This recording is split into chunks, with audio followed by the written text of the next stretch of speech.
তাদের স্ত্রীদের যেতে বাধা দিয়েছে, সেই সব স্বামীদেরকে তুলে নিয়ে যাওয়া হয়েছে, তাদের প্রাণে হত্যা করা হয়েছে, এমন নির্মম পাশবিক অত্যাচার করা হয়েছে।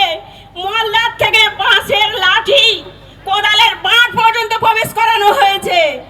আপনারা এটাও জানুন যে সন্দেশখালীতে একটি মেয়ে সে নির্ভয়ে তার বাপের বাড়িতেও বেড়াতে আসতে পারে না।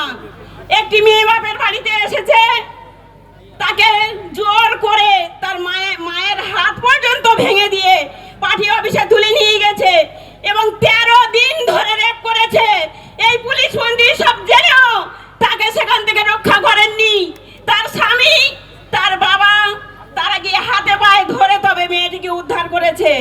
তাই বলছি মা, আপনারা মায়েরা, আজকের আমি এসেছি আপনাদের একটাই বার্তা দেব, আপনারা ঐক্যবদ্ধ হন।